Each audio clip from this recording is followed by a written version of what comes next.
What's going on, everybody? It is your boy Baddog back with another New York Giants video. Hope everybody's having a great Tuesday out there. Come on here, talk a little bit about the New York Giants. And obviously news came out today. Ken Dorsey, who was rumored to come in here and be the offensive coordinator under Brian Daboll for the New York Giants going forward, decided to stay with the Buffalo Bills. It's understandable. I mean, they gave him the same position. He was already there.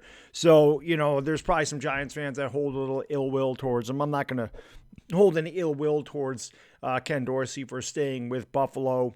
But, now obviously the offensive coordinator position is up for grabs. He was obviously the favorite.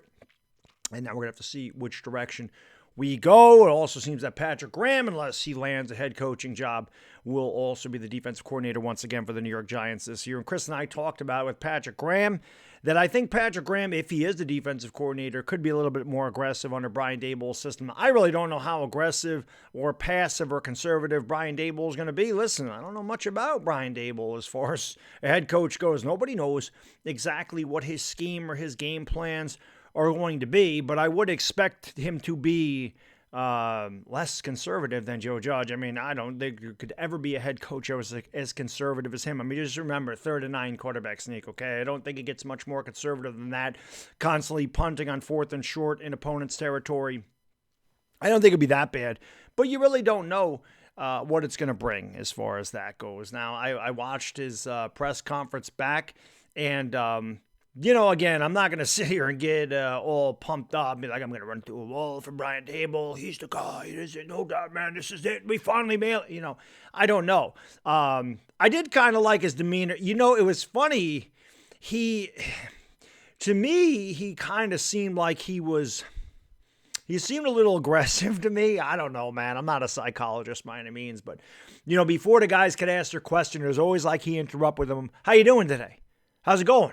Good to see you. They'd say, hey, Brian, such and such. And then they start asking a question. You're like, hey, how's it going?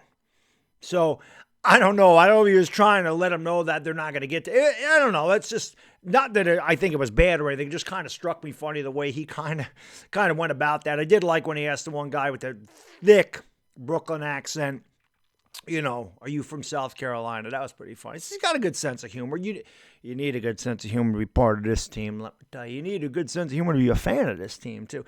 But what I'm going to say about Brian Daboll is this.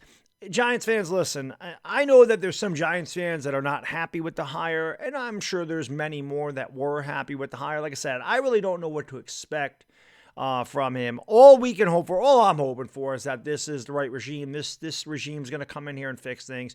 This has been a train wreck for 10 years. Everything that they have done or haven't done has not worked.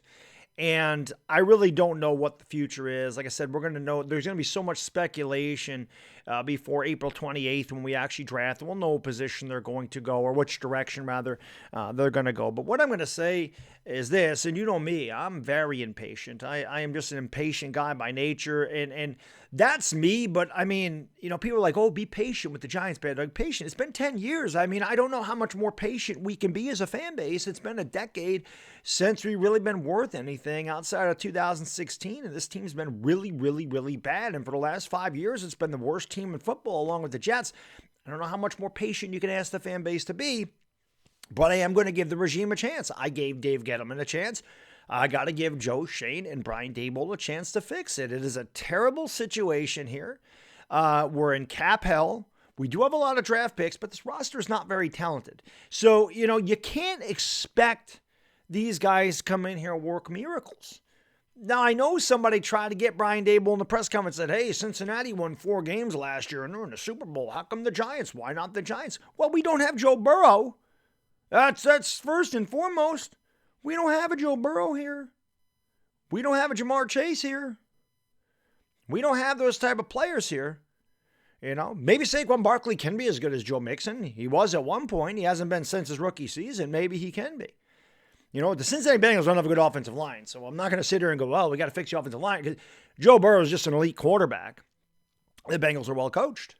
That'd be amazing if we could turn it around like that. Don't see it happening, though. But the Bengals won 4 games last year because Joe Burrow got hurt early in the year. I don't think that they would have been a playoff team had he not, but they would have been better than a 4-win team. So again, I just don't think that we can expect miracles from Brian Daboll. I just want to see improvement as far as this team goes. I do believe that Daniel Jones will be the quarterback here in 2022. You know, I read a thing, I forgot who it was, on Twitter. I don't remember, it was Jordan Brannon or somebody else said all the people that interviewed for the position, said they were willing to work with Daniel Jones, had positive things to say. And my response was, if you're interviewing for that position, you know Daniel Jones, a quarterback, you're not going to come in there and go, oh, yeah, I don't want to work with him, man. Yeah, he stinks. I got no faith in Daniel Jones. You tell ownership, yeah, pretty much your pick sucked, and I don't want to work with it. That's not going to happen. Whether they really believe in Daniel Jones or don't, they're not going to say it. Somebody on Twitter actually responded like, oh, your argument makes no sense. No, it makes plenty of sense. Obviously, this person that responded to me on Twitter never interviewed for a job in his life. And in an interview, you just tell them what you think they want to hear, whether you're full of it or not. It's a fact. When you're interviewing, you're trying to give the best answer you can, whether you actually believe that or not. If you're applying for a job, you're trying to get a job, that's what you're going to do. You're not going to come out and go, yeah, well, you know what? I think your company sucks, but I came in here anyway. And someone said, oh, if they know that they're going to take Daniel Jones, why would they apply for the GM? Because why would they apply for the GM job? Well, GM jobs don't grow on trees. I don't know if you noticed that or not, but that's a pretty lofty position, and it pays pretty well, and it comes with a lot of responsibility, and it really can springboard somebody. And like I said, that's not an easy job to get. Maybe this person on Twitter thought that it was, and that anybody can be a GM. Can't. But I do believe that Daniel Jones will be the guy in 2022. And I've said a bunch of times, if they went quarterback, I won't be happy. But you know what? I'll accept it. I just have to accept what this regime is going to do. And I have to believe in their picks. I have to believe in their direction, whether I agree with it or I don't. It was obvious I didn't agree with Daniel Jones to begin with. But when he was picked, yeah, I was mad. And then I came around and I said, I think that Daniel Jones can succeed. And unfortunately, it hasn't happened yet. But he's a Giant. So, of course, I'm going to root for Daniel Jones. I'm not rooting for Daniel Jones to fail. I want Daniel Jones to be a top 5 quarterback. I wish Daniel Jones was out there putting up Joe Burrow numbers. I wish he was out there putting up Pat Mahomes numbers or Tom Brady numbers. I wish that guy was playing like Justin Herbert or Josh Allen. So that's the other thing. We can say, yeah, look at what Daboll did with the Bills, and look at what Dorsey did with the Bills. Not that Dorsey's here, but Daniel Jones is not Josh Allen. He's not. He's not. He don't have the skill of Josh Allen. Can Daniel Jones be better than he's been the last 2 years? In my opinion, absolutely he can be better than that. He's better than that. He's better than those last 2 years. I don't care what anybody says. And you know me. I'm not riding high in Daniel Jones thinking that this guy's going to be an elite quarterback, but he's way better than that. I know he's better than that. All we can hope for as Giants fans, if they stay with Daniel Jones, is they get some pieces around him. They find a way to use his strengths, and they can get him going and get him some confidence, and he can start winning some games for the Giants. And then if he has a really good year, then you make the decision in 2023.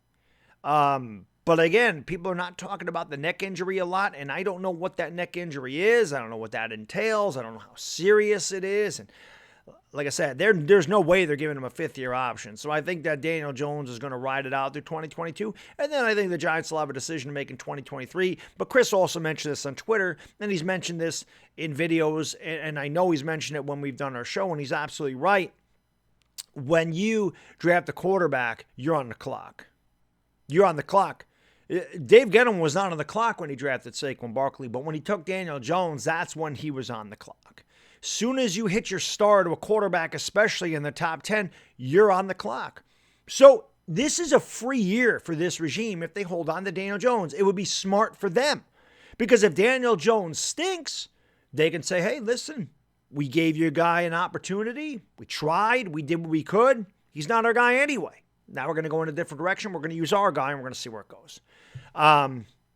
But that's all I got in this video, guys. I just wanted to come on and give my thoughts about that and the fact that Ken Dorsey's not here. Even if Ken Dorsey did come over here, would it have mattered? I mean, There's so many question marks with the Giants, and again, I'm not going to get too high or too low. I'm anxious. You know what I mean? I'm anxious. I want the draft here. I want to know what we're going to do.